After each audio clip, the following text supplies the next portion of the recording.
जय हिंद दोस्तों। तो कैसे हैं आप सभी लोग? उम्मीद करता हूँ आप लोग बहुत अच्छे होंगे। तो आज तुम्हारा भाई लेके आया तुम्हारे लिए आज दशमलव और भिन्न के लिए एक धमाकेदार वीडियो।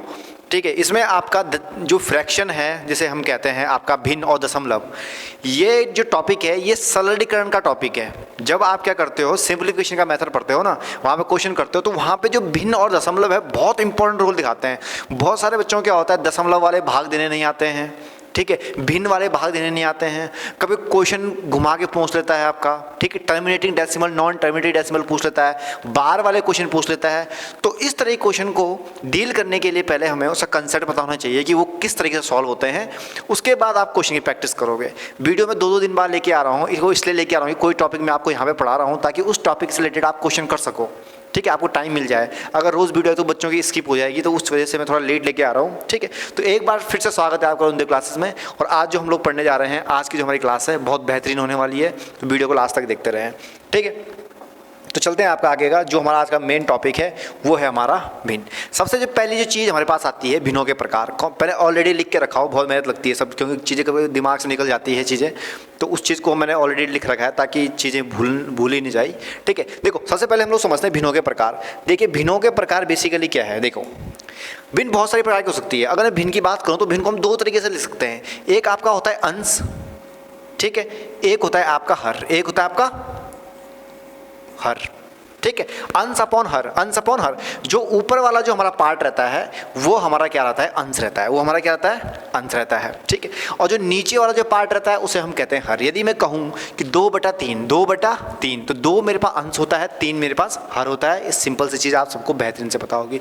उसके बाद हमारे पास बहुत सारे भिन्नों के प्रकार आता है, जिनमें से कुछ महत्वपूर्ण हैं, जिन्हें मैं आपसे डिस्कस कर लेता हूँ। देखिए, पहले बात करते हैं प्रॉपर फ्रैक्शन की। क्या करते हैं पहली बात, प्रॉपर फ्रैक्शन, यानी उचित भिन्न क्या होता है। उचित भिन्न की अगर बात करें तो इसके जो एग्जांपल्स की बात करें ना, तो एग्जांपल जो होते हैं इसके, यदि आपका हर अंश से बड़ा होता है, अंश से बड़ा होता है, एट दैट टाइम पे हम कहेंगे कि जो भिन्न होगी वो आपकी प्रॉपर फ्रैक्शन होगी या उचित भिन्न होगी। समझ में आ गया? यानी कि मैं कहूँगा कि 2/5 है, 2/5 ये उचित रहेगा, ठीक है, 1/6 ये उचित रहेगा, क्योंकि हर की वैल्यू जो है वो अंश से क्या है, ज़्यादा है, इसलिए हम इसको क्या कहेंगे, ये आपका प्रॉपर फ्रैक्शन है। क्लियर हो गया? सेकंड की बात करते हैं इम्प्रॉपर फ्रैक्शन, अनुचित भिन्न जिसे हम कहते हैं। अब देखो, उचित में अगर ये हो रहा है तो अनुचित में क्या होगा, उल्टा होगा इसका। इसका मतलब ये है कि जो अंश रहेगा वो बड़ा रहेगा, किससे, हर से। मतलब यहाँ पे मैं कह सकता हूँ कि 5/2, 5/2 इसका एग्जाम्पल हो जाएगा, ठीक है। इसमें क्या हो रहा है, अंश आपका बड़ा है, हर आपका छोटा है, इतनी छोटी सी बात है। क्लियर हो गई उम्मीद करता हूँ, ठीक है। तो ये आपका क्या था, अनुचित भिन्न है। उसके बाद मिक्स फ्रैक्शन की बात करते हैं कि मिक्स फ्रैक्शन क्या होता है। एक चीज़ ध्यान रखो, मिक्स फ्रैक्शन की अगर बात करें तो इसमें हम लोग क्या करते हैं, अब आपने पढ़ा होगा ना कि 2 सही 2/3, ठीक है। यहाँ मैं पेन चेंज कर लेता हूँ। देखो, आपने पढ़ा होगा 2 सही 2/3, इस तरीके से क्वेश्चन देखे होंगे आपने। तो जो इस तरीके के जो भिन्न होते हैं उन्हीं को हम लोग कहते हैं मिश्रित भिन्न। उन्हें क्या कहते हैं हम लोग, मिश्रित भिन्न। और मजे की बात देखो, कभी कभी एग्जाम में ये चीज़ पूछ लेता है आपका कि जब मिश्रित भिन्न को हम लोग चेंज करते हैं एक सामान्य भिन्न में, तो वो किस में चेंज होती है, आपके उचित भिन्न में चेंज होगी या अनुचित भिन्न में होगी या आपका संयुक्त भिन्न में होगा, किस में कन्वर्ट होगा, ठीक है। तो ध्यान रखिएगा। अब यहीं से देखो, 3 दूनी 6 प्लस 2 कितना होता है, 8/3, 8/3 यानी कि अंश आपका क्या है, बड़ा है।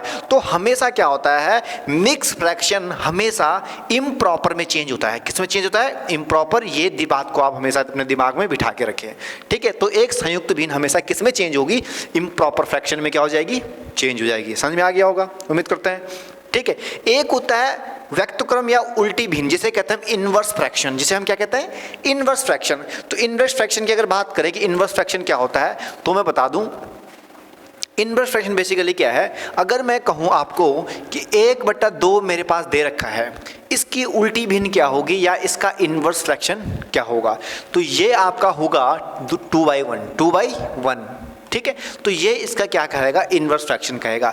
इसी तरीके से हम मान लेते हैं कि 2/3 मेरे पास है, तो 3/2 इसकी क्या हो जाएगी, इनवर्स फ्रैक्शन हो जाएगी। तो ये आपका इनवर्स भिन्न है। कभी कभी एग्जाम में डाल देता है आपके लिए, ठीक है, कि 3/2 का इनवर्स फ्रैक्शन कौन सा होगा, which of the following is the inverse fraction of 3/2। इस तरह क्वेश्चन देगा और 4 ऑप्शन आपको दे देगा। तो आपको आपके दिमाग में क्लियर है कि इन्वर्स फ्रैक्शन क्या होता है, तो आप इजीली आप टिक कर सकते हो। क्लियर हो गया। फिर आता है संयुक्त भिन्न के बारे में कि संयुक्त भिन्न क्या चीज़ है, कौन सी बला आ गई नहीं। तो मैं बता दूं संयुक्त भिन्न क्या होता है, जब भिन्न के नीचे भिन्न हो, मतलब यहाँ तो अंश हर का कंसेप्ट तो अलग हो गया, ठीक है, अंश हर तो पता चल गया, लेकिन यहाँ पे आपकी बात हो रही है फ्रैक्शन के अपॉन फ्रैक्शन में। देखो कैसे, अगर मैं यहाँ लिखूँ 2/3 और होल अपॉन 1/2, मतलब उप अंश में भी मेरे पास भिन्न है और हर में भी मेरे पास भिन्न है, ठीक है, डिनोमिनेटर में भी फ्रैक्शन है और डिनोमिनेटर में भी फ्रैक्शन है। तो इस प्रकार की जो भिन्न होती है उसे हम कहते हैं आपका मिक्स फ्रैक्शन, उसे हम लोग क्या कहते हैं, mix fraction. Is that clear. अब बात करते हैं समान भिन्न और असमान भिन्न की। तो ये समान और असमान भिन्न आप लोग बुक से देखिएगा और पढ़िएगा कि क्या चीज़ होती है, सिंपल सी चीज़ है, कोई हार्ड टॉपिक नहीं है, ठीक है, ये आप लोगों के लिए, ताकि आप लोग पता रहे कुछ चीज़ जो, क्योंकि अब मैं बुक से पढ़ने के लिए क्यों बोल रहा हूँ इसके पीछे तर्क बताता हूँ। ये 4 तो मैंने आपको समझा दी, आपने वीडियो देखी ख़त्म कर दिया, हमने वीडियो देख ली बात ख़त्म। लेकिन यदि मैं ये चीज़ें बता दूँगा ना तो आप ये चीज़ भी यहीं पर ख़त्म कर दोगे। अगर मैंने ये चीज़ आपके लिए बोला तो आप इसके लिए बुक खोलोगे और बुक खोलोगे तो वहाँ पे आपको कुछ एक एक्स्ट्रा चीज़ मिल जाएगी, अलग क्वेश्चन मिल जाएंगे, मन करेगा इस क्वेश्चन को भी कर लेते हैं, तो इस प्रकार से अलग अलग वहाँ पे आपको मिल जाएगी। इस बहाने आप कम से कम बुक तो खोलोगे, ठीक है। तो ये चीज़ है, तो ये थे आपके समस्त भिन्नों के प्रकार जो हम समझते हैं। अब इसके बाद जो टॉपिक आता है हमारा, उसमें पढ़ते हैं हम लोग कि जो डेसिमल है, डेसिमल को फ्रैक्शन में कैसे चेंज करते हैं, भिन्नों को डेसिमल में और डेसिमल को भिन्नों में कैसे चेंज करते हैं ये आपका प्रोसेस होता है, इसको हम लोग सॉल्व करेंगे, ठीक है, ध्यान से देखिएगा ज़रा, ठीक है। अब चलते हैं नेक्स्ट स्लाइड की तरफ। यहाँ पे आपके पास आ जाता है, ठीक है, convert decimal into fraction, convert decimal into fraction, किस तरीके से हम भिन्नों दशमलव को फ्रैक्शन में चेंज करेंगे, ठीक है। तो कैसे करेंगे, 3 मेथड हमारे पास होता है, 3 प्रकार के डिजिट्स हमारे पास होती है। एक होती है बार वाली डिजिट्स, एक नॉन बार वाली डिजिट, एक दोनों में मिक्स होती है, ठीक है। अब थोड़ा सा समझते हैं, ध्यान से देखिएगा। अगर मैं आपको कहूँ कि सर मेरे पास 0.01 है, 0.01 है, मुझे इसको भिन्न में चेंज करना है, तो आप सिंपली क्या करोगे कि भैया दशमलव को पीछे हटाएंगे, दशमलव पीछे जाएगा तो 1/1 2 यानी कि नीचे आ गया, सर ये इसका भिन्न रूप हो गया, ये इसका क्या हो गया, भिन्न रूप हो गया, बिल्कुल करेक्ट है, कोई दिक्कत नहीं है। तो ये आपका क्या आ गया, किस में आ गया, नॉन बार में आ गया, किस में आ गया, नॉन बार में आ गया। क्लियर हो गया। उसी प्रकार से यहाँ देखिए, अब देखो, अब मैंने एग्जाम्पल्स भी यहाँ आपके लिए लिखे हैं। 0.001 है, तो इसको हम कैसे चेंज करेंगे, 1 अपॉन डेसिमल कहाँ जा रहा है, 1 2 3 के बाद जा रहा है, तो 3 0 मेरे पास नीचे लग जाएगी। उसी प्रकार से 0.62 मेरे पास दे रखा है, अब डेसिमल कहाँ जाएगा, 1 2, यानी कि 62/100, बाकी आप इसको सिंप्लीफाई कर सकते हो। तो ये वो नंबर्स हैं जिनके ऊपर बार नहीं लगा होता है। अब बार का मतलब समझते हैं, ठीक है। बार का मतलब ये है, अगर मैं कहूँ कि 2 का बार है, दशमलव के बाद 2 का बार है, इसका मतलब ये है कि ये किसके इक्वल है, 0.2222, इस तरीके से कंटिन्यू क्या कर रही है, इनफाइनाइट तक चीज़ जा रही है, ठीक है। इनफाइनाइट टाइम्स तक आपका 2 चलते जा रहा है, हम उसको लिख नहीं सकते, कॉपी का पेज खत्म हो जाएगा, ठीक है, लेकिन ये 2 खत्म नहीं होने वाला। तो इसलिए हम ये बार का इस्तेमाल करते हैं। इस बार का मतलब होगा कोई चीज़ बार बार क्या कर रही है, रिपीट कर रही है। समझ में आ गया, ठीक है जी, ये समझ में आ गया। अब सर इसको कैसे फ्रैक्शन में चेंज करेंगे, इसके लिए हमें अपॉन में कितनी जीरो लगानी पड़ेगी, पॉइंट है। पहला सवाल यही आपके दिमाग में आता है कि भैया सर ये तो ठीक है, समझ गए, ये तो समझ गए कैसे करना है, हाँ, लेकिन यहाँ तो कंटिन्यू क्या कर रहा है, 2 चले जा रहा है। अब यहाँ पे कैसे स्टॉप करेंगे, इसको स्टॉप करने का तरीका बताओ। तो ध्यान से देखिएगा, यहाँ से क्वेश्चन आपका जरूर बनता है, उस क्वेश्चन को मैं आपको बता देता हूँ कैसे बनता है, ध्यान से देखना। अब मैंने एग्जाम्पल ऑलरेडी लिख रखा है, देखिए x मान लो, क्या x इज इक्वल टू 0.6 का बार, 0.6 का बार। क्लियर हो गया। अब जब यहाँ पे एक डिजिट है तो 10 से गुणा करोगे, 2 डिजिट होती, 2 के ऊपर बार होता तो 100 से मल्टीप्लाई करते, 3 के ऊपर बार होता तो मैं 1000 से करता, मतलब जितने के ऊपर बार है उतने 0 से मल्टीप्लाई करना है। तो 1 के ऊपर बार है तो मैं 10 से मल्टीप्लाई किया, ठीक है, इसमें तो 10x हो गया, इज इक्वल टू, यहाँ पे अगर मैं बात करूँ तो जब मैं 10 से मल्टीप्लाई करूँगा तो 1 6 तो आगे आ जाएगा, 1 6 आ जाएगा, लेकिन पीछे तो सेम ही रहेगा, पीछे बाहर तो कंटिन्यू चलता रहेगा। एक तो भैया तुमने आगे निकाला 10 से गुणा करके। क्लियर हो गया। तो ये इक्वेशन फर्स्ट आ गई, ये आपकी इक्वेशन सेकंड आ गई। जब मैं दूसरी में से पहली माइनस कर दूंगा, दूसरी में से पहली माइनस करेंगे तो 10 में से 1 गया तो 9x आ गया। कितना आ गया? 9x आ गया। अब यहाँ से जब मैं इसको माइनस करूँगा ना बच्चा, तो मेरे पास 6 आ जाएगा। कितना आ जाएगा? 6 आ जाएगा। तो x की जो वैल्यू आ रही है वो कितनी आ रही है? 6/9, यानी कि 3 दूनी 6, 3 तियां 9। क्लियर हो गया? तो ये हमारे पास क्या आ जाएगा? आंसर आ जाएगा। दोनों में से जौन सा भी आपको ऑप्शन में दिख जाएगा टिक मार दीजिएगा। तो कैसे करते हैं हम लोग? जब बाहर वाले क्वेश्चन क्या करते हैं, हमेशा x मान लेते हैं, उसको एक डिजिट दे रखी होगी तो 10 से मल्टीप्लाई करेंगे, 2 करेंगे तो 100 से करेंगे, 3 है तो 1000 से करेंगे। ठीक है, उसके बाद दूसरे इक्वेशन में से पहले को माइनस कर देंगे तो हमारे पास 9x = 6 आ चुका है और x की वैल्यू कितनी आ गई? 2/3 और वी कैन से 6/9। दोनों आपके लाइक फ्रैक्शन है। समझ में आ गया होगा? तो इस तरीके से बाहर वाला कंसेप्ट क्या करते हैं हम लोग? सॉल्व करते हैं। ठीक है, दूसरी चीज़ समझते हैं यहाँ पे। अब यहाँ पे मैं आपके लिए क्वेश्चन बनाना चाहूँ तो मैं आपके लिए सिंपल सा क्वेश्चन बना सकता हूँ। देखिए, अगर मैं यहाँ पे कहूँ 0.6 + 0.2 ऊपर बार है, ये क्वेश्चन आपके लिए होमवर्क में है, इसको करिएगा। अब आप एग्जाम में बैठोगे ना तो दिमाग की भैया दही हो जाएगी, पर ये क्वेश्चन सॉल्व नहीं होने वाला। अगर ये कंसेप्ट आपको आता है तो ये चुटकियों का खेल है, लेकिन अगर आपको ये कंसेप्ट नहीं आता है तो ये क्वेश्चन तो आपसे होने का ही नहीं है। मेरे से लिख के ले लो ये चीज़। क्लियर हो गया? तो कैसे करोगे इसको? सॉल्व करोगे तो कितना आ जाएगा? 2/3 आ जाएगा। तो 2/3 कर दिया आपने, यहाँ पे प्लस लगा दिया बीच में। अब इसकी भी कुछ वैल्यू आएगी, इसकी भी कुछ वैल्यू आएगी। मेरे हिसाब से इसकी जो वैल्यू आएगी वो आएगी आपके पास 2/9। 2/9 इसकी वैल्यू आएगी, या इसके अराउंड आज कुछ भी आ सकती है, श्योर नहीं हूँ, बता रहा हूँ। ठीक है, वैसे ऑलमोस्ट श्योर ही हूँ। लेकिन अब यहाँ पे आप क्या फ्रैक्शन को नॉर्मली एडिशन और सब्ट्रैक्शन कर सकते हैं ना। लास्ट में सिखाऊंगा एडिशन सब्ट्रैक्शन, क्योंकि सबको आता है। ठीक है, लास्ट में सिखाऊंगा इसको, इसी स्लाइड का लास्ट पार्ट है वो, आज ही पढ़ाऊंगा। ठीक है, तो यहाँ पे आप आराम से क्या करते हो, इसको सॉल्व कर सकते हो और आंसर निकाल सकते हो इसका। तो एग्जाम में ये चीज़ स्किप ना हो, इसलिए मैंने आपको ये टॉपिक पहले पढ़ाया। अब इस प्रकार से बार वाला क्वेश्चन कोई भी होगा आप सॉल्व कर लोगे, बिल्कुल कर लोगे। ठीक है, कोई दिक्कत वाली नहीं होने वाली है जी। क्लियर हो गया? अब एक चीज़ और देखिए जरा, ये क्वेश्चन आप लोग कर लीजिएगा। यहाँ पे देखिए, अब यहाँ पे आती है ये वाला क्वेश्चन कि सर ये तो समझ गए कि 1 के ऊपर बार है, 2 के ऊपर बार है, 3 के ऊपर बार है। अब सवाल को थोड़ा और पेचीदा करते हैं। ठीक है, समझते हैं कैसे। यहाँ पे कंडीशन दे रखी है सर आपके पास 0.222, डेसिमल के बाद, दशमलव के बाद एक संख्या नॉर्मल है, 2 के ऊपर बार लगा हुआ है, 2 के ऊपर आपके बार लगा हुआ है। तो यहाँ पे देखो 2 बार लगा, तो इसके ऊपर भी हम नॉर्मली लगा सकते हैं। ठीक है, तो ये तो कोई 0.2 वही सेम क्वेश्चन हो गया। लेकिन इस क्वेश्चन को मैं थोड़ा सा चेंज कर देता हूँ। वो क्वेश्चन क्या है, ध्यान से देखते हैं। इस क्वेश्चन को हम लोग हल्का सा रिमूव करके, देखो इस 2 को यहाँ से रिमूव करके, और यहाँ पे हम लोग लिखते हैं आपका इसी क्वेश्चन में।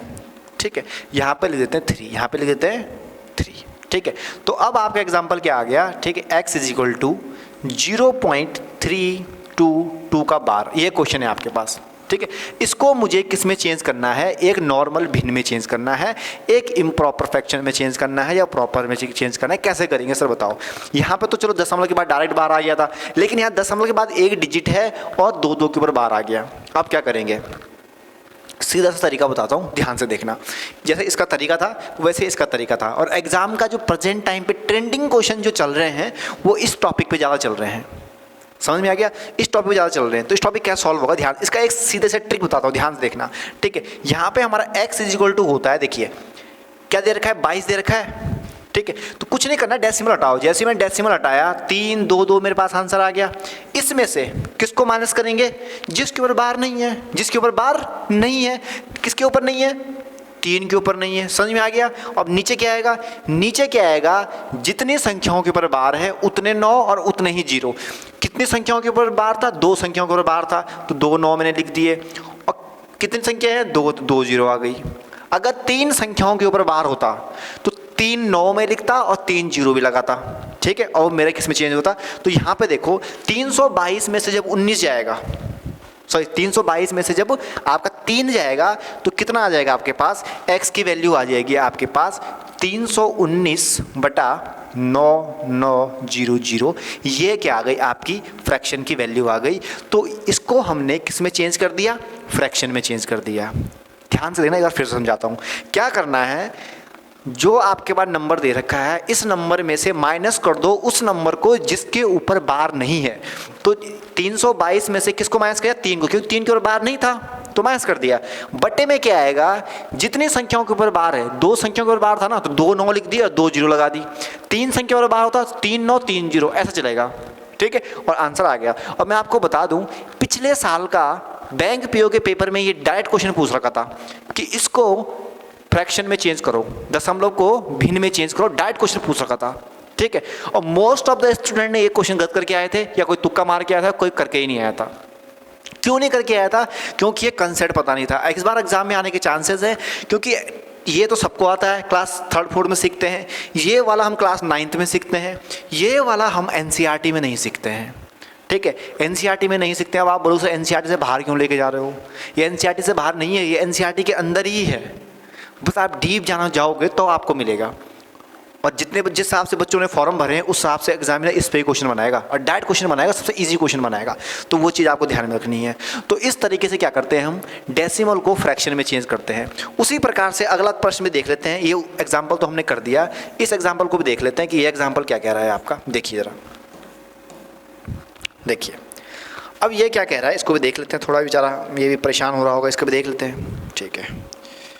देखो 0.1224 और 24 के ऊपर बार लगा रखा है, 24 के ऊपर बार लगा रखा है, तो सेम कंसेप्ट है। आप यहाँ पे क्या करोगे, 1224 लिख दोगे सीधा सीधा, ठीक है। माइनस किसको माइनस कर दोगे, 12 को, उसमें बार नहीं है तो 12 कर दिया मैंने माइनस, 12 कर दिया मैंने माइनस, ठीक है। अब सर नीचे क्या आएगा, 2 के ऊपर 0 था, 2 के ऊपर बार है ना, तो 2 9 लिख दिए और 2 0 लगा दी। अब क्या होगा बताओ, 1212, देखियो अब आंसर कितना आ जाएगा, 1212 बटे 9900, ये आ गया इसका उत्तर। ये क्या आ गया, इसका उत्तर आ गया। तो इसी प्रकार से आपको क्या करना है, क्वेश्चंस को सॉल्व करना है बिना सोचे समझे, आराम आराम से, ठीक है। आगे चलें नेक्स्ट टॉपिक की तरफ। तो ये टॉपिक आपको उम्मीद करता हूँ अच्छे समझ में आ गया होगा। एक बार आप स्क्रीनशॉट लेना चले स्क्रीनशॉट ले लो अगर किसी को ज़रूरत है, ठीक है। अदरवाइज मैंने पढ़ा दिया, समझ में आ गया होगा तो काफ़ी है, ठीक है। अगला वीडियो जो है दशमलव भिन्न का मैं लेके आऊँगा। इसमें हमारे पास क्वेश्चन आते हैं, एक आता है कॉन्टिन्यूस भिन्न का क्वेश्चन। कॉन्टिन्यूस भिन्न का क्वेश्चन वो क्या होता है, आपने कुछ प्रकार के इस प्रकार क्वेश्चन देखे होंगे। देखो जरा 1 + 1/2 + 1 + 2, इस तरीके से सीरीज चलती है नीचे। इस प्रकार क्वेश्चन एक तो एग्जाम में हर साल आता है। इस पर वर्क करेंगे, बहुत अच्छे से ट्रिक बताऊंगा इसकी, ठीक है। अलग अलग प्रकार से पूछा जाता है वो भी समझाऊंगा। कुछ डेसिमल क्वेश्चन भी आते हैं।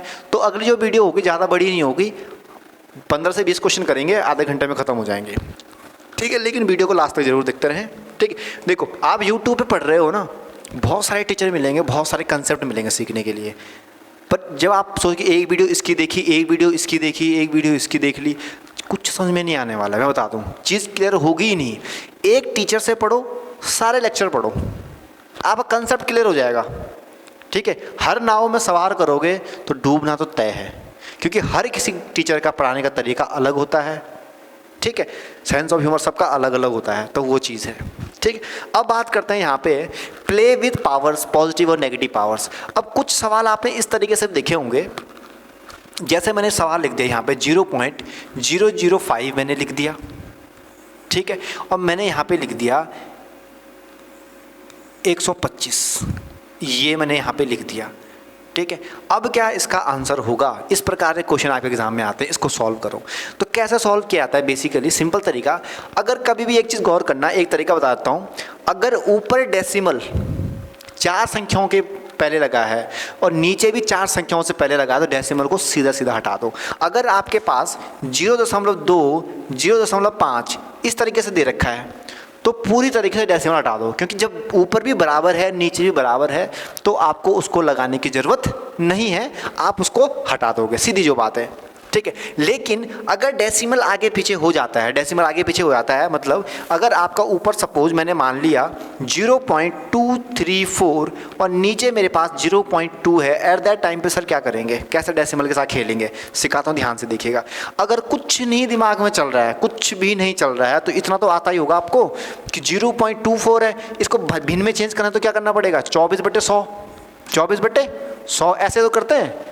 जितने बार ऊपर लेके जाएंगे तो उसको उतनी जीरो नीचे लगाएंगे, ये चीज़ होती है। मतलब जितने हम पीछे लेके जाएंगे डेसिमल को, उतने ही क्या करेगा, नीचे आएगा, उतने ही क्या आएगा, आपके नीचे आएगा। ये आपको ऑलरेडी पता है। अब यहाँ पे हम लोग क्या करेंगे, यहाँ पे समझते हैं चीज़ को। जब कुछ भी काम ना करे तो देखिए कितने के बाद दशमलव है? 3। कितने के बाद 3 है? तो 3 है तो 10 के पीछे 1 के पीछे 3 जीरो लगा दी। अब ऊपर का डेसिमल हट गया, अब ऊपर का डेसिमल हट गया। अब नीचे का भी हटाना है, नीचे 1 के बाद है तो 1 के बाद है तो ऊपर भी 10 लगा दो, ऊपर भी 1 जीरो लगा दो, खत्म हो गया। अब काट लो, 1 जीरो से 1 जीरो काट ली, बाकी मल्टीप्लाई कर दो, 2 3 4 बटे 200 आ गया। अब इसको सॉल्व कर लो। तो ऐसे आप सॉल्व कर सकते हो। ये बिल्कुल बेसिक तरीका है, जब कुछ भी काम ना करे तो अपना कक्षा 2 का मेथड याद करो, ठीक है।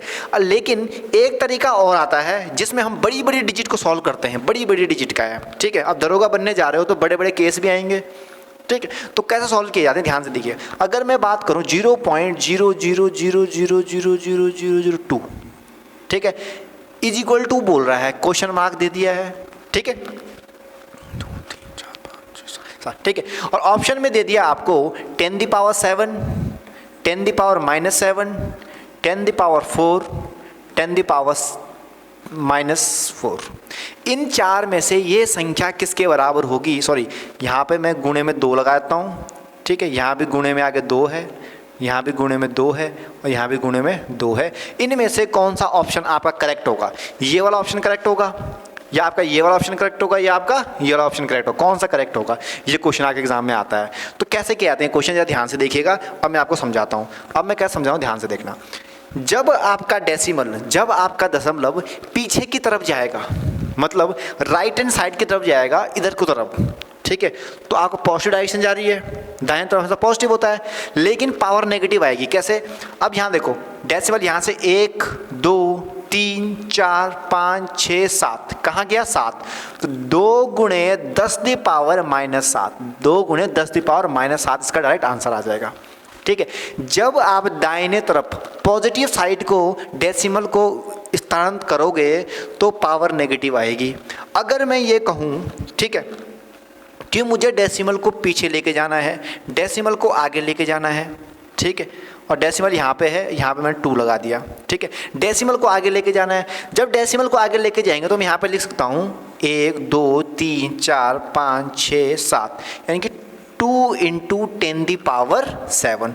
तो इसका आंसर ये हो जाएगा। दोनों में फ़र्क देखिए, ये आपका इतना छोटा नंबर है, ठीक है, जिसकी वैल्यू इतनी है, और ये आपका बड़ा नंबर है जिसकी वैल्यू इतनी है। तो जिस नंबर की पावर पॉजिटिव होती है वो नंबर हमेशा सदैव बड़ा रहेगा, बजाय किसके? जिसकी पावर नेगेटिव है। मतलब कुल मिला के बात ये है कि जब आप दाहिने तरफ चलोगे तो पावर को माइनस कर देना ऊपर, जितने काउंट हो रही है उतने लिख दो। 7 आया ना तो 7 लिख, 10 पावर 10 की घात 7 लिख दिया और नेगेटिव कर दिया। अगर आप इधर डेसिमल लेके जा रहे हो तो 10 की घात 7 कर दिया और पॉजिटिव चले गया, ठीक है। तो इस तरीके से आपको पावर के साथ खेलना है। तो ऐसे प्रश्न पूछे जाते हैं ऊपर। अब ऊपर वाला जो प्रश्न है, अब इस प्रश्न को जब सॉल्व करते हैं, ये प्रश्न क्या कह रहा है ध्यान से देखिएगा जरा, देखिए। अब डेसिमल को पीछे लेके जाते हैं तो 1 2 3 4 ले गया, यानी कि 5 गुणे 10 की घात -1 2 1 2 3 4, 10 की घात -4 बट्टे। अब इसको भी लेके जाएंगे 1 2 3 4 5, ठीक है, तो 125 गुणे 10 की घात -5, यही चीज़ आएगी। चीज़ क्लियर हो गई।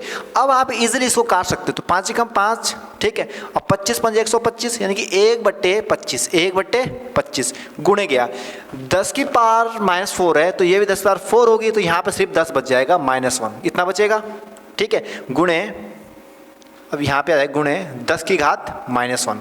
अब यहाँ पे एक कंसेप्ट, अब आपको एग्जाम में ये नहीं मिलेगा, ऑप्शन में आपको एग्जाम में मिलेगा 10/25 या ये मिलेगा, ठीक है, ये आपको 2/5 मिलेगा, ये 2 चीज़ें मिलेगी। अब आप बोलोगे सर कि ये चीज़ कैसे ये कन्वर्ट हो गई? ध्यान से देखना, अगर मैं ये लिखूं कि 10 की घात -2 है, इसका मतलब होता है बाबू कि 1/10 की पावर 2, ठीक है। लेट सपोज 10 की पावर -3 नीचे है, तो इसका मतलब ये होता है, ठीक है, कि आपका 10 की घात 3 आपका आंसर है। मतलब जब मैं नीचे से घात को ऊपर लेके जाऊंगा तो घात का जो नेचर है पॉजिटिव नेगेटिव वो कन्वर्ट हो जाएगा। मतलब अगर 10 की पावर -1 है तो ऊपर जाके 10 की पावर 1 हो जाएगा, 10 की पावर 1 यानी कि 10/25 हो जाएगा, ठीक है। सपोज मुझे ऊपर नीचे लाना पड़ता तब नीचे से ऊपर लेके जाओ चाहे ऊपर से नीचे लेके आओ, उनका जो नेचर है पॉजिटिव और नेगेटिव साइन वो चेंज हो जाता है, पॉजिटिव से नेगेटिव, नेगेटिव से पॉजिटिव। ठीक है, तो 10/25 आ गया, यानी कि 2/5 इसका क्या आ गया, आंसर आ गया। तो इस तरीके से क्वेश्चन आपके एग्जाम में पूछे जाते हैं। ठीक है, यहाँ पे आपको नॉर्मल दे रखा है, बोलेगा फ्रैक्शन में चेंज करो, सिंपल से फ्रैक्शन में चेंज करो, तो 2/5 इसका आंसर आ जाएगा। तो इस तरीके से क्या करते हैं हम लोग, पावर के साथ खेला करते हैं। समझ में आ गया उम्मीद करता हूँ। अब चलते हैं आगे, बिल्कुल आराम से पढ़ाने की कोशिश कर रहा हूँ ताकि आपको चीज़ें क्लियर हो। क्यों क्लियर हो, क्योंकि ये चीज़ें एग्जाम में बहुत पूछी जाती है और ये बेसिक है, बिल्कुल बेसिक है, ये समझना बहुत ज़रूरी है। अब बात करते हैं आपका शांत और अशांत भिन्न। यहाँ से पिछली बार का डायरेक्ट प्रश्न आ रखा है। ठीक है, वो प्रश्न मैंने यहीं पे लिख रखा है, वो प्रश्न मैंने यहीं पे लिख रखा है। और ये प्रश्न पूछा था इसमें, इनमें से कौन सा एक अशांत भिन्न है, इनमें से कौन सा एक सेकंड दीजिएगा ज़रा। ठीक है, इनमें से कौन सा एक अशांत भिन्न है, ये प्रश्न पूछते हैं। ठीक है, वो माइक चेक कर रहा था, आवाज़ आ भी रही है नहीं आ रही है। ठीक है, तो कौन सा होगा और सब कैसे पता लगाएंगे। देखो सबसे मेन बात होती है कि टर्मिनेटिंग और नॉन टर्मिनेटिंग होता क्या है, शांत और अशांत होता क्या है, पहले तो इसको समझते हैं क्योंकि क्वेश्चन तभी होगा। टर्मिनेटिंग का मतलब होता है बाबू कि 1.234 ये हो गया, मतलब दशमलव के बाद कोई चीज रुक जाए, दशमलव के बाद कोई चीज रुक जाए, उसका उत्तर आ जाए। जैसा मैं कहूँ कि मैंने 25 को 2 से भाग दिया, 25 को 2 से भाग दिया तो 2 ही कम 2 हो गया, 2 दूनी 4 हो गया, दशमलव लगा दिया, 2 पंजे 10 हो गया, तो 12.5 पे, दशमलव के बाद 5 पे स्टॉप हो गया। जब दशमलव के बाद नंबर की काउंटिंग स्टॉप हो जाए, एट दैट टाइम पे we can say this fraction is called terminating. क्या कहेंगे उनको, टर्मिनेटिंग कहेंगे। ठीक है, टर्मिनेटिंग डिजिट कह सकते हो आप। दूसरी बात करते हैं अशांत भिन्न की, जिसे हम कहते हैं नॉन टर्मिनेटिंग। नॉन टर्मिनेटिंग क्या होता है, जो कभी खत्म ही ना हो। जैसे मैंने एग्जांपल लिया 10/3, 10/3 100 3 3 9 दशमलव 3 3 9 3 3 9 3 3 9 3, तो 3 का बार, इसको हम लिखते हैं 3.3 का बार, मतलब जिसके ऊपर मुझे बार लगाने की जरूरत पड़े। ठीक है, तो वो चीज़ है। तो नॉन टर्मिनेटिंग क्या होता है, अब देखो ये तो खत्म हो गया, सॉरी यहाँ पे मैंने थोड़ा गलत बता दिया आपको, एक इसके लिए माफी चाहूँगा। देखिए टर्मिनेटिंग का मतलब होता है जो खत्म हो जाए, ये तो ठीक है। नॉन टर्मिनेटिंग का मतलब होता है कि जो कभी भी खत्म ना हो, जो कभी भी खत्म ना हो, कंटिन्यू आपका चलता रहे, वो आपका क्या रहेगा, नॉन टर्मिनेटिंग कहलाएगा। ठीक है, अब नॉन टर्मिनेटिंग नॉन रिपीटिंग, जिसने मेरी नंबर सिस्टम वाली वीडियो पढ़ी होगी उसको पता होगा कि non terminating and non repeating क्या कहलाते हैं, इरेशनल नंबर कहलाते हैं। क्या कहलाते हैं, इरेशनल नंबर। तो वहाँ का क्वेश्चन यहाँ घुमा के पूछ सकता है, which of the following is a irrational number. तो आपको पता है नॉन रिपीटिंग तो आपने पढ़ रखा है, नॉन टर्मिनेटिंग में यहाँ पढ़ाने जा रहा हूँ, वहाँ पे पढ़ा था यहाँ पे पढ़ा रहा हूँ। ठीक है, तो नॉन टर्मिनेटिंग क्या होता है आपका, जब कोई भी चीज़ कंटिन्यू क्या कर रही है, चले जा रही है, रुक नहीं रही है। ठीक है, तो sir non terminating non repeating क्या होता है, नॉन टर्मिनेटिंग रिपीटिंग का मतलब ये होता है रुक भी नहीं रही है और रिपीट भी नहीं कर रही है। मतलब यहाँ पे देखो क्या चल 3.3333 चल रहा है कंटिन्यू, तो नॉन टर्मिनेटिंग हो गया। नॉन रिपीटिंग का मतलब क्या होता है कि चल तो रही है, रुक भी नहीं रही है। ठीक है, तो इसका मतलब है कि 3.21246 मतलब बार नहीं लगा, कुल मिला के बात है कि बार नहीं लगा सकते उसके ऊपर। ठीक है, नॉन टर्मिनेटिंग के ऊपर हम बार लगा सकते हैं, लेकिन नॉन टर्मिनेटिंग एंड रिपीटिंग के ऊपर हम बार नहीं लगा सकते। तो ये कंसेप्ट ध्यान में रखना है। तो ये होता है आपका टर्मिनेटिंग फ्रैक्शन और नॉन टर्मिनेटिंग फ्रैक्शन, शांत और अशांत भिन्न। रुक जाए दशमलव के बाद तो शांत भिन्न, और यदि नहीं रुके तो अशांत भिन्न। अब पहचानेंगे कैसे सर, अब बड़ा क्वेश्चन आ गया, जैसे इस प्रकार का क्वेश्चन आपके एग्जाम में पूछता है, जैसे क्वेश्चन पूछ रखा है। ठीक है, देखिए ये प्रश्न आपके पूछ रखे हैं, कैसे होगा बताओ जरा। 1/20 को कैसे करोगे, आप क्या करोगे, भाग दोगे 1/20, 20 1 को भाग दोगे, बता दोगे, 60 को 15 से बता दोगे, 30 से 1 तब भी बता दोगे, लेकिन समय लगेगा। ये तो मैंने सीधे सीधे क्वेश्चन पूछे हैं, बड़ी संख्या पकड़ा के दे देगा बाबू, तब क्या करोगे, तब तो नहीं करोगे, तो कोई चारा ही नहीं है कुछ करने का, तब दिमाग लगाना पड़ेगा। तो वहाँ पे ये मेथड आपका काम आएगा जब एक्स का मतलब होता है ऊपर कोई नंबर है, ऊपर कोई क्या है आपके पास, कोई नंबर है, नीचे का फैक्टर, नीचे के गुणनखंड यदि 2 और 5 में आते हैं, 2 और 5 आते हैं, ठीक है, तो वो जो भिन्न है वो भिन्न कहलाएगी शांत भिन्न। वो भिन्न क्या कहलाएगी, शांत भिन्न। क्वेश्चन करके समझाता हूँ फिर समझ में आएगा। देखिए 1/20 था, इसको मैं लिखूंगा 1 2 गुणे 2 गुणे 5 लिख सकते हैं इसको, ऐसे लिख सकते हैं। अन्यथा मैं इसको ये भी लिख सकता हूँ 1/2 इंटू 5 लिख सकते हैं। अब देखिए 2 भी फैक्टर आ गया, 5 भी आ गया, 2 भी आ गया, 5 भी आ गया। mn का मतलब है कि पावर कुछ भी हो जाए कोई दिक्कत नहीं है, ठीक है। तो यहाँ m की वैल्यू 2 है, n की वैल्यू 1 है। कभी कभी एग्जाम में इसके साथ भी खेल लेता है, m और n की वैल्यू पूछ लेता है, ठीक है, तो वहाँ पे ध्यान रखना।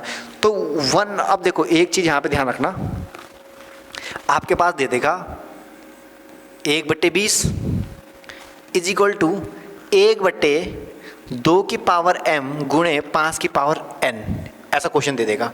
अब बताओ कि m प्लस n की वैल्यू क्या होगी, m प्लस n की वैल्यू क्या होगी, ये सवाल पूछेगा और बच्चों के दिमाग से जाएगा, ऊपर से जाएगा सीधा, ठीक है। तो यहाँ पे क्या करना है, अब देखो वही चीज़ आ गई ना, m की वैल्यू 2 आ गई और n की वैल्यू 1 आ गई, घात 1 है, वो चीज़ है। 2 + 1 3, आंसर कितना आ जाएगा, 3 आ जाएगा। तो ऐसे ऐसे बारीक चीज़ें पूछता है, कंसेप्ट क्लियर होना चाहिए। अब आते हैं वापस अपने सवाल पे, ठीक है, जो चीज़ मुझे जहाँ पे याद आती है मैं बताने की कोशिश करता हूँ। तो अब देखो यहाँ पे 2 और 5 मेरे पास क्या आ गए, फैक्टर आ गए। 2 और 5 जब बाबू आपके पास आ गए, इसका मतलब क्या है कि आपका ये शांत भिन्न है, कि आपका क्या है, ये शांत भिन्न है। अब उसी प्रकार से अगर 1/30 की बात करते हैं तो 1/30 को मैं क्या लिख सकता हूँ, ठीक है, 2 3 दूनी 6 और 3 दूनी 6 6 × 30, ये आ गया। अब देखो 2 5 तो आ गया, लेकिन एक साथ में 3 भी आ गया। 3 बेचारा गेस्ट के रूप में आ गया, जिसकी ज़रूरत ही नहीं थी, जिसकी ज़रूरत ही नहीं थी। अब जिसकी ज़रूरत ही नहीं है वो जब घर में आएगा तो लात तो पड़ेगी, ठीक है। तो इसको हम लोग कैसे अशांत, घर में अगर 2 पति पत्नी रह रहे हैं और तीसरे की एंट्री नहीं हो रही है, एक कपल गर्लफ्रेंड बॉयफ्रेंड आराम से रह रहे हैं, कोई तीसरे की इंटरफेयर नहीं हो रहा है, तो उनका जीवन शांत चल रहा है, ठीक है। जैसे ही तीसरा आएगा उनके जीवन में क्या आ जाएगी, अशांति आ जाएगी। समझ में आ गया। तो वही चीज़ बताना चाह रहा हूँ, जब आपके जीवन में एक लड़का है एक लड़की है, ठीक है, जब किसी के जीवन में एक लड़का लड़की है तो तीसरा जब बीच में आता तो जीवन साथ चल रहा है, जब तीसरा आएगा तो जीवन खराब हो जाएगा, अशांत हो जाएगा। तो वही मतलब है यहाँ पे, ठीक है। तो 1/30 आप क्या आ गया, अशांत भिन्न आ गया। ये आप कौन सी भिन्न आ गई, अशांत भिन्न आ गई, सॉरी शांत, हाँ अशांत भिन्न आ गई, ठीक है। 15/60 की अगर बात करते हैं, इसको भी सर आप बोलोगे सर ऊपर तो 1 1 है, यहाँ पर तो 15 आ गया।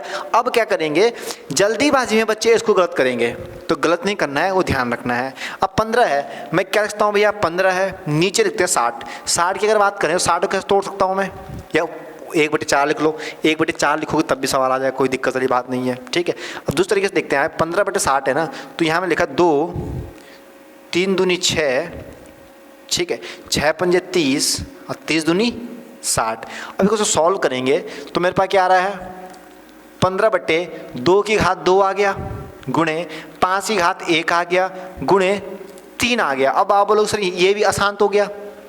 प्रैक्टिकली देखें तो 15 × 60 यानी कि 1/4 आ रहा है, सर ये तो आपका शांत होगा, टर्मिनेटिंग होगा ये तो, क्योंकि भाई यहाँ पे तो सीधा सीधा आ रहा है ना भाई, 0.25 इसका आंसर आएगा, मतलब रुक गया, टर्मिनेटिंग है। लेकिन सर यहाँ पर तो अलग आएगा क्योंकि 3 आ गया, कोई दिक्कत नहीं है, ध्यान से देखो 3 × 5 = 15। अब आ गया 5/2 की पावर 2 × 5। तो अब ये क्या हो गया, आपका शांत भिन्न हो गया। अभी अशांत था, शांत कर दिया उसको, वो तीसरे को लगा दी 2 उसके पिछवाड़े में और भगा दिया, ठीक है। तो 5/2 घात 2 × 5। तो अब आप इतनी छोटी सी चीज़ है तो हम भाग करके देते हैं। अरे भैया मेरे समझाने का मतलब क्या है वो समझो। ये मैंने इसलिए कराया ताकि एग्ज़ाम में जब बड़ा सवाल आएगा, बड़ी डिजिट आएगी तो भाग ही नहीं दे पाओगे। अबे 4 संख्या का भाग आ जाएगा तुम्हारे पास, तुम्हें तो 20 से ऊपर तो पाड़े ही नहीं आते हैं, क्या ही भाग दोगे तुम वहाँ पे। और ऊपर से वो कटे भी ना, और सिरदर्दी कट जाए तो आसान है कि ऊपर 2 से कट रहा है, 2 से कट रहा है, 3 से कट रहा है, 3 से कट रहा है, और कटे ना वो अलग से प्रॉब्लम। तो वहाँ पे ये मेथड आप यूज़ करोगे और आपका आंसर आ जाएगा कौन सा शांत है कौन सा अशांत है। ये कंसेप्ट आपका क्लियर हो गया होगा उम्मीद करता हूँ। अब चलते हैं नेक्स्ट टॉपिक की तरफ, ठीक है। अब यहाँ पे क्या है, अब आता है एक क्वेश्चन यहाँ से आरोही और अवरोही क्रम का क्वेश्चन, कि आरोही और अवरोही क्रम क्या होता है वो चीज़ सीखते हैं। ध्यान से देखिए, असेंडिंग और डिसेंडिंग। असेंडिंग और डिसेंडिंग का मतलब, असेंडिंग का मतलब होता है ना, स्कूल में लगते हैं ना ऐसे खड़े, पहला तू रे, पहले तू, मतलब पहले छोटा तब बड़ा तब बड़ा तब बड़ा, ऐसे लगते हैं स्कूल में, लाइन वाइज लगते थे ना, ठीक है। तो वही आपका असेंडिंग है, आरोही क्रम बोलते हैं उसको। डिसेंडिंग में क्या होता है कि आगे सबसे लंबा लगा दिया, पीछे उसके बाद छोटे छोटे लगा दिए, ठीक है, तो डिसेंडिंग हो जाता है, ठीक है। तो डिसेंडिंग ऑर्डर आता है। तो असेंडिंग और डिसेंडिंग पता चल गया, आरोही और अवरोही क्रम। अब आरोही और अवरोही क्रम तो तब करोगे ना मेरे भाई। तो पहला सवाल जो आपके एग्जाम में बनता है वो बनता है कि भैया सर पहले ये बताओ कि सर बड़ी संख्या कौन सी है। जब पता होगा कि बड़ी संख्या कौन सी है तभी तो सर बताएंगे कि आरोही है अवरोही है। और जब यही पता नहीं है कि बड़ी कौन सी है तो क्या हम क्या ही बताएंगे। तब एक वर्ड आता था अच्छा सा, पर छोड़ो मैं बोल नहीं सकता क्लास में, ऑफलाइन क्लास तो जरूर बोलता, ऑनलाइन में बोल नहीं सकते। एक वर्ड आता था अच्छा सा, ठीक है। तो कौन सी भिन्न बड़ी है, सबसे पहले आपको ये पता होना चाहिए कौन सी बड़ी है। तो बड़ी कौन सी है इसके लिए 3 मेथड होते हैं, ठीक है। पता लगाने के लिए कौन सी भिन्न बड़ी है कौन सी छोटी, 3 मेथड होते हैं। अब जौन सा आपको बढ़िया लगे वो कर लेना, इसके लिए मैं आपको फोर्स नहीं करूँगा कि आप ये यूज़ करना। पहला होता है दशमलव में बदल कर। अगर मैं आपको कहूँ कि बेटा 1/10, ठीक है, और 2/20, इन दोनों में से कौन सी भिन्न बड़ी है। तो पहले तो बात है दोनों बराबर हैं, 2 से काटोगे इसको तो 1/10 ही तो आएगा, ठीक है। तो थोड़ा चेंज कर लेते हैं, लो 12/20 कर दिया। इन दोनों में से कौन सी बड़ी है, कंफ्यूज हो जाओगे। तो आप क्या करोगे, सीधा सीधा 10 के भाग इसमें दो तो 0.1 आ गया। कितना आ गया जी आपका 0.1 आ गया। इसको काटते हैं, इसको जब हम लोग काटेंगे ना तो यहाँ पे आ जाएगा 20 पंजे 100, 0.5 के अराउंड आ जाएगा। किसके अराउंड है, 0.5 के अराउंड आ जाएगा। कि ये वाला ऑलरेडी आपका क्या हो जाएगा, बड़ा हो जाएगा, आपको पता चल जाएगा किसे भाग दे के। तो वही है वो टाइप है दशमलव में बदल कर, ठीक है। आप किसी भिन्न को दशमलव में बदल दो और वहाँ से आपको पता लग जाएगी कौन सी भिन्न बड़ी है। क्लियर हो गया। अब तीसरी जो चीज़ आती है, बहुत सारे क्वेश्चन में आती है, उसके लिए आता है हर समान वाला। अब यहाँ पे 2 भिन्न थी तो पता लगा दिया। अब आपके पास दे रखा है 1/2, 2/3, 4/2, इस तरीके से 3-4 आपके पास दे दी और पूछे आपको कि इनमें से कौन सी बड़ी है, इनमें से कौन सी भिन्न बड़ी है, या कह दे कि आरोही क्रम में लगाओ या अवरोही क्रम में लगाओ, ऐसा करके जवाब देगा। तो आप क्या करोगे, वहाँ पे एक को डेसिमल में कन्वर्ट करोगे, टाइम लगेगा।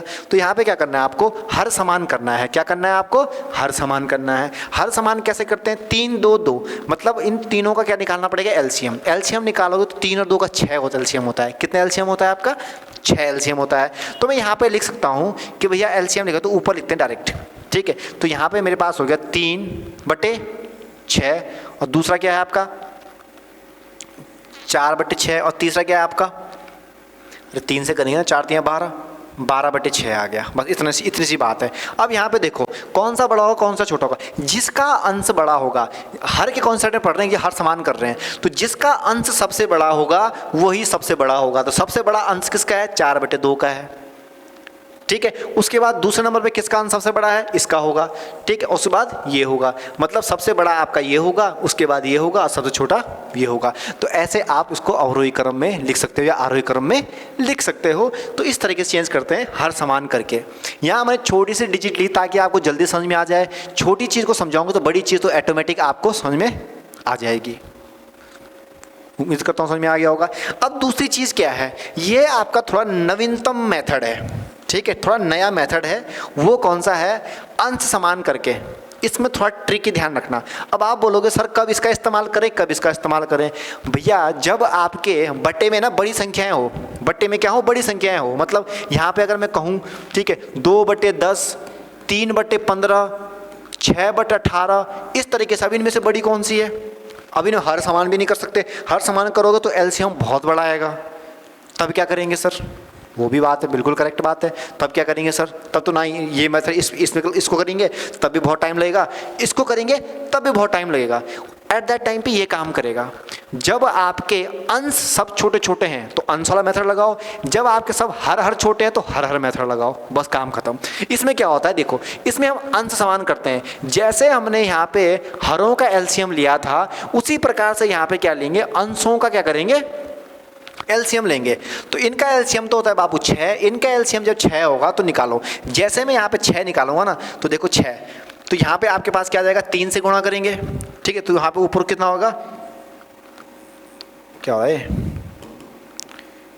6 बटे, और यहाँ 3 से 30 आ गया, कितना आ गया 30 आ गया माइन, ठीक है। अब यहाँ 2 से करेंगे तो 6/15 30 आ गया, और इसका करेंगे तो 6 कम 6 यानी कि 6/18, तो ये चीज़ रहेगा। अब सर बड़ा कौन सा रहेगा, इसमें थोड़ा ध्यान देने वाली बात है कि जिसका हर सबसे बड़ा होगा वो सबसे छोटा होगा। यहाँ थोड़ा ये ट्रिक याद रखनी है, जिसका हर सबसे बड़ा होगा वो सबसे छोटा होगा, ठीक है। तो सबसे छोटा आपका, अब ये 2 ऑलमोस्ट बराबर हैं तो दोनों क्या हो गए, दोनों भिन्न बराबर भिन्न हो गई, ठीक है। और फिर ये बच गई, तो इसमें एक कंसेप्ट ध्यान रखना, यहाँ पे दोनों सेम सेम हो गए, 3×15 हाँ सेम ही हो गए, ठीक है। इसका ध्यान रखना, जिसका हर सबसे बड़ा होगा, ठीक है, वो भिन्न सबसे छोटी होगी। एक की पॉइंट याद रखना अंश के केस में, जब आप अंश समान करोगे, बाकी इसका तो आपको पता है, इसका भी आपको पता है, कोई दिक्कत वाली बात ही नहीं है।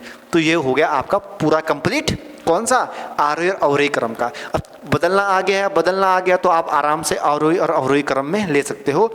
आपको याद दिला दूं, UKSI 2015 का जो पेपर था उसमें आरोही और अवरोही क्रम का सवाल आया है डायरेक्ट, ठीक है। आई थिंक मुझे उसका आंसर भी आया, शायद ऑप्शन नंबर सी था, शायद से ऐसी कुछ था। मैंने वो पेपर सॉल्व किया था, अब मुझे ध्यान शायद सी था या आई थिंक सी, ठीक है।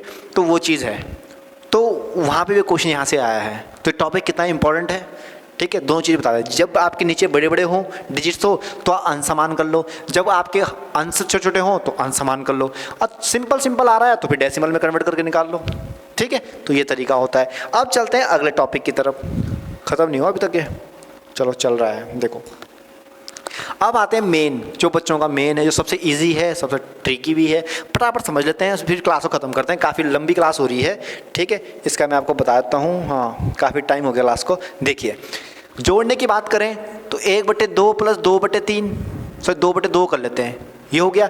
अब जब आपके अंश समान, हर समान है, हर समान तो डायरेक्ट जुड़ जाएगा, तो 2 + 1 यानी कि 3/2 मेरे पास उत्तर आ जाएगा, क्लियर हो गया। लेकिन अगर यहाँ पे मैं 1/2 + 2/3 कर देता हूँ तब क्या होगा सर, तब का बताओ। अब यहाँ पे क्या करोगे, वही तरीका, एलसीएम लोगे, एलसीएम लोगे तो सॉल्व करोगे, जैसे आप सॉल्व करोगे 6 आएगा, तो यहाँ पे 3 प्लस, और यहाँ पे जब 2 से करो तो 4/6, 4 3 7, 7/6 इसका उत्तर आ जाएगा। समझ में आ गया। तो भिन्न इस तरीके से जुड़ते हैं, इस तरीके से भिन्न क्या करते हैं, जुड़ती है भिन्न। कैसे जुड़ती है, अगर आपके हर समान तो डायरेक्ट जोड़ दो, कोई दिक्कत नहीं है। अगर हर समान नहीं है तो पहले लॉसर निकालेंगे, क्या निकालेंगे, आपका लॉसर निकालेंगे। लॉसर निकालने के बाद आपका हर को बराबर करेंगे और फिर ऊपर का पार्ट जोड़ देंगे, बात खत्म। उसी प्रकार से घटाने में भी सेम कंसेप्ट यूज होता है, कोई दिक्कत नहीं है, बस बीच में माइनस लगाना है। बाकी दोनों में जो टर्म एंड कंडीशंस है वो दोनों बिल्कुल सेम है। उम्मीद करता हूँ ये समझ में आ गया होगा। तीसरा चलते हैं गुणा। गुणा में क्या होता है, सबसे आसान तरीका 2/3 गुणे 4/2, ये मेरे पास दे रखा है, अरे मल्टीप्लाई कर देंगे सीधे, ऊपर का गुणा ऊपर के साथ, नीचे का गुणा नीचे के साथ। 4 दूनी हो गया 8, 3 दूनी हो गया 6, उत्तर खत्म, ठीक है। भाग में थोड़ा दिमाग लगता है। देखिए मैंने आपको कहा 25/10 भागे, यहाँ पे मैंने कहा 125/20, ये मैंने कहा, बीच में भाग आ गया। सर कैसे करेंगे, कुछ नहीं करना है, बीच में गुणा का साइन लगाओ, ठीक है।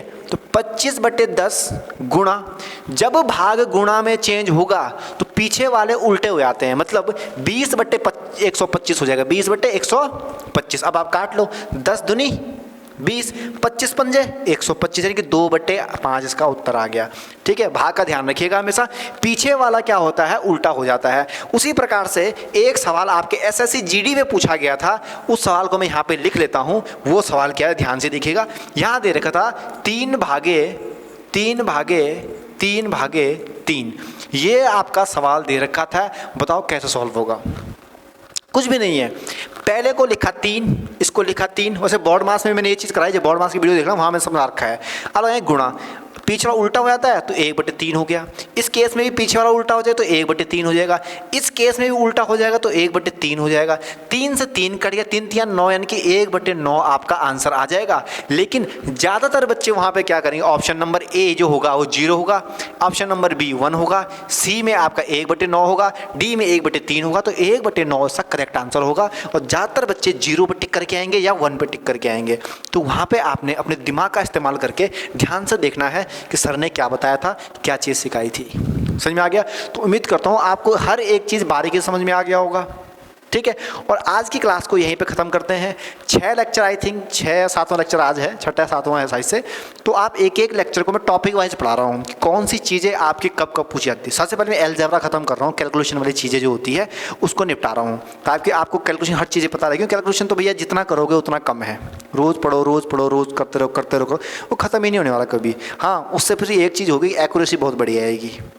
अब एरिया एंड पेरीमीटर पढ़ोगे, वॉल्यूम पढ़ोगे तो वहाँ निकालोगे ना, कैलकुलेशन तो होगी, जोड़ घटाना गुणा भाग होगा, और उसकी प्रैक्टिस अगर होगी तो आप आसानी से वहाँ पे कर पाओगे। नहीं तो वहाँ पे 3 बार गुणा करोगे तब जाके चौथी बार आंसर आएगा।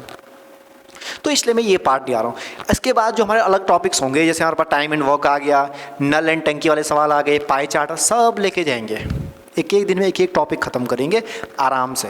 रोज़ पढ़ो, धीरे से पढ़ो, पेपर काफ़ी दूर है। वादा करता हूँ उससे पहले गणित का एक बार रिवीजन तो जरूर मरवा दूंगा। पूरा सिलेबस तो हो ही जाएगा, लेकिन रिवीजन भी करवा दूंगा, तो बेफिक्र होकर रहिए। और टेस्ट सीरीज़ हम लोग शुरुआत करेंगे बहुत जल्दी, कोशिश करूँगा, ठीक है। एक तो कंटेंट राइटर मेरे को मिल नहीं रहा है, ठीक है, क्योंकि सब चीज़ टाइप करने में बहुत सरदर्दी है, सच बताऊँ, ठीक है। यहाँ मैं आपको डायरेक्ट, ये तो मैंने सर दिन में थोड़ा कर लिया था, कोई दिक्कत नहीं, खुद से मैंने कर लिया था, लेकिन ताकि चीज़ें भूल ना जाऊँ। लेकिन ये जो टाइप करवाने का सिस्टम होता है उसमें थोड़ा टाइम लगता है। कोशिश करूँगा अगर मुझे कहीं से PDF या कहीं से ऐसी टेक्स्ट बुक मिल जाती है टेलीग्राम पे जिसकी डायरेक्ट सीरीज़ हम लोग, तो हम डायरेक्ट यहाँ पे आपका टेस्ट सीरीज़ करेंगे। जिन बच्चों ने पढ़ रखा है उनके लिए एक टेस्ट सीरीज़ करेंगे मैथमेटिक्स की। रोज़ 20 क्वेश्चन या 30 क्वेश्चन या 50 क्वेश्चन की टेस्ट सीरीज लेके आएंगे, सॉल्व करेंगे। अदरवाइज जो हमारा सिलेबस चल रहा है, पहले आप सिलेबस पे, जो बच्चे ये सोच रहे हैं कि हम डायरेक्ट टेस्ट सीरीज लगाते हैं, कानपुर जाके, देहरादून जाके, हल्द्वानी, जहाँ कहीं भी आप हो, उत्तराखंड के जिस भी कोने में है, उनको बता दूं, जब तक आपका सिलेबस पूरा नहीं है, आपको एक एक कंसेप्ट की जानकारी नहीं है, टेस्ट सीरीज मत लगाना। डिप्रेशन में चले जाओगे, मैं लिख के बता रहा हूँ।